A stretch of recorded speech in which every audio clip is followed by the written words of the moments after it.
এলাকায় পরিচিত বোমা রায়হান হিসেবে ৫ আগস্টের পর প্রতিপক্ষকে বোমা ছুড়তে গিয়ে বিস্ফোরণে আহত হয়ে বনে যান জুলাই যোদ্ধা।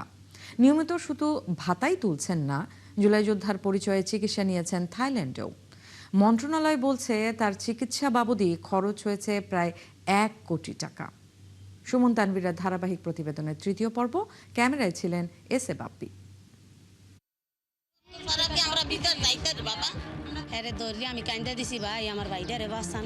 এই নারীকে মনে রাখবেন, তার ভাই কিভাবে জুলাই যোদ্ধা হলেন এমন প্রশ্ন করতেই যুক্তির ফুলঝুরি সাজিয়ে বসেন তিনি।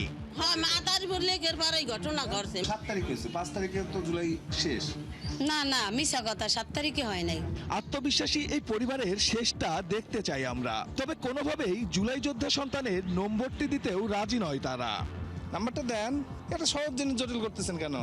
ফোটানোর ঝামেলা ছাড়াই নিরাপদ পানির জন্য ঘরে আনুন পিওরিট। কল করুন 16627। তাই শূন্য থেকেই শুরু করতে হয় অনুসন্ধান।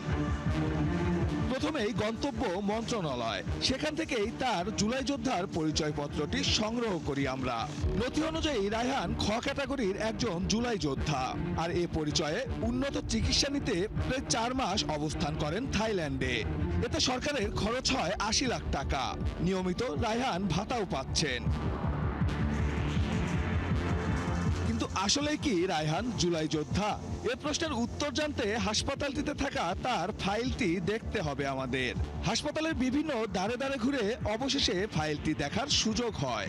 ভর্তির তারিখ এখানেও আর, তবে পুরো ফাইলটি কালো কালিতে লেখা হলেও কৌশলে কেস অফ ইনজুরির জায়গায় নীল কালিতে ৫ আগস্টের কথা লিখে দেওয়া হয়েছে। যদিও এই স্থানে শুধু ইনজুরির কারণ থাকার কথা, কোনো তারিখ নয়। এই কালি আর এই কালি কি এক কালার? এটা নীল পরে হচ্ছে এই ডেটটা বসাইছো, তাই না? যে কোনো লেখাও আলাদা তো হচ্ছে। চোর চুরি করলে একাধিক চিহ্ন রেখে যায়, তার প্রমাণ শুধু এই নীল কালি নয়। ভর্তির পর প্রথম চিকিৎসকের মন্তব্যেও তার চুরি স্পষ্ট। ৯ আগস্ট যে চিকিৎসক তাকে প্রথম দেখেন, তিনি স্পষ্টভাবেই লিখে দিয়েছেন ১২ ঘন্টা আগে বোমার আঘাতে আহত হয়েছে রায়হান। গ্রেনেড ব্লাস্ট ইনজুরি 12 ঘন্টা আগে হয়েছে। 12 ঘন্টা হয়েছে। তাহলে আপনি যে তথ্য দিলেন সেটাই তো।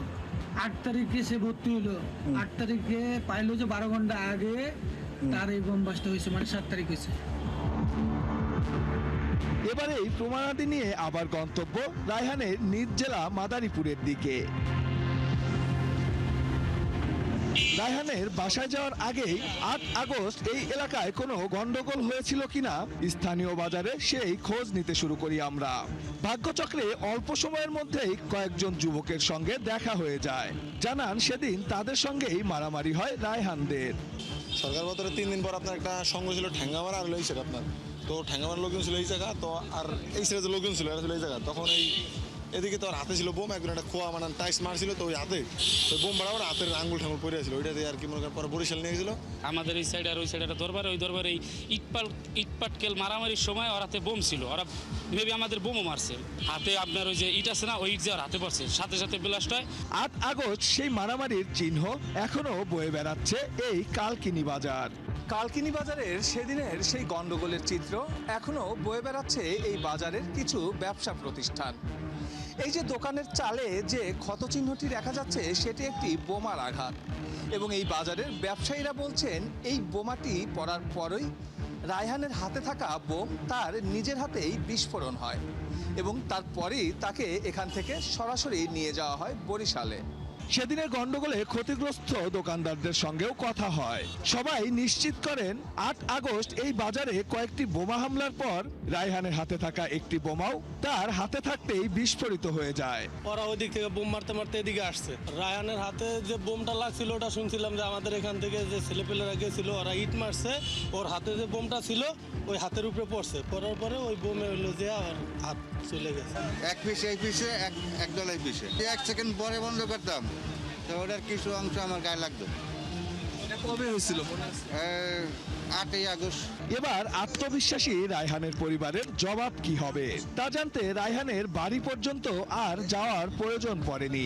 মনে আছে সেই বোনের কথা, তিনি আগ বাড়িয়ে আমাদের সঙ্গে দেখা করতে চলে আসেন বাজারে। কোন রকম কোনো কথা বলার সুযোগ না দিয়ে এবার সরাসরি পা ধরে বসে সে। টাকা দিয়ে বিষয়টি মীমাংসা করার চেষ্টাও চালায়। না না না, পায়ে ধরবেন কেন আপনি? আপনি আমার ভাইয়ের মতো। না না না না, আমার একটা ভাই হাত গেছে যে বুঝছেন, না, হাতটা তো আপনার ঝুলাইয়া যায় নাই বলে। চাহে নাই তো এইটা রাহেল ভাই। না না না, ওইটা আপনার আমি যে আপনাকে বাসায় বললাম, আপনি তখন স্বীকার করতে পারতেন না যে আমার ভাই নিজের হাতের বোমায় নিজে মুখ, তাই তো হয়েছে। থাইল্যান্ডে নিলেন? থাইল্যান্ডে সরকারের তো নেই, ওই হাসপাতাল তো নেই, এই চালাইলি করে আমরা কিছুই করতে জানি না।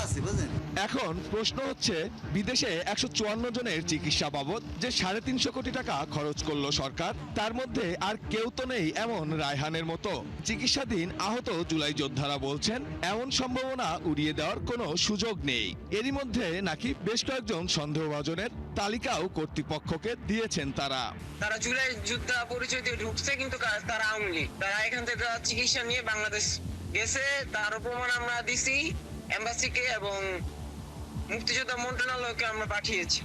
তারা এখন অ্যাকশন নিচ্ছে না কেন সেটা আমি জানি না। তথ্য বলছে পুলিশ ভেরিফিকেশন ছাড়াই প্রথম ধাপে 10,000-এর বেশি জুলাই যোদ্ধা নাম তুলে ফেলেছেন বিশেষ ভাতার তালিকায়। রায়হান তো পরিচিত না। সুমন তানভীর, 71, মাদারীপুর।